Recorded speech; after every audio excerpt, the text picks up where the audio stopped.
cahoots with the law enforcers or yung ibang mayor takot. Yung sa probinsya, kung magka-mayor ka, kaya wag kayo, may nakikinig ngayon, wag kayo magpili ng mayor na pitsugin. Kasi wala talagang mangyari. Pagka mayroong mga sindikato, ex-policemen, ex-soldiers na may baril, tapos takot kang mamatay, walang mangyari sa siyudad mo. You have to, maraming problema na nakatago, ma'am, na hindi natin nakikita. Nasa undercurrent yan. Hindi natin nakikita yan. Sino po ba yung mga yon? Hindi, all over. Mayors. All over. Hindi ko masabi.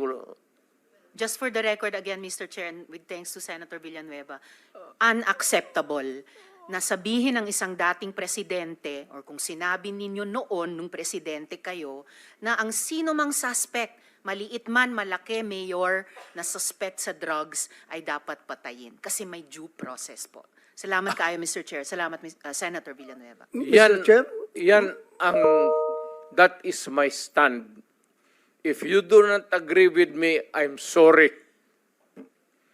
But I'm dealing with a serious problem of my country. Hindi mo madala sa pakiusap yan. Sabihin mo, putang ina, huminto kapag hindi, tutudasin kita. Yun ang, lalo ng pulis. Putang ina itong mga pulis. Pagka pumasok yung pulis, hindi mo sabi, hoy pulis, huminto ka. Puntahan mo yung pulis, sabihin mo, mga pulis, kung mga tao na harapin ko, o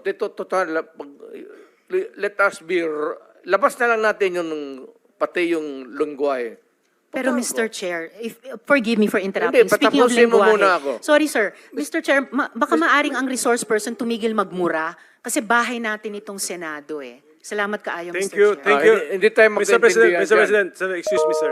I am relating a conversation. I am not, hindi Yes, ako nagbumura. Mr. President, okay. Sinasabi ko yan kung ano ang sinasabi ko doon sa Correct. tao. Klaro na po yun, Mr. President, na when you relate to the police officers, may kasamang mura. Pero okay na, klaro na po yun. Pwede na nating hindi ulit-ulitin, Mr. President. Hindi lang, Kung sabihin pwede ko lang. na kanya, papatayin kita. Hindi lang ako magmumura sa... Okay. Iwasan lang po. We try our best na iwasan na po. Anyway, naintindihan po namin.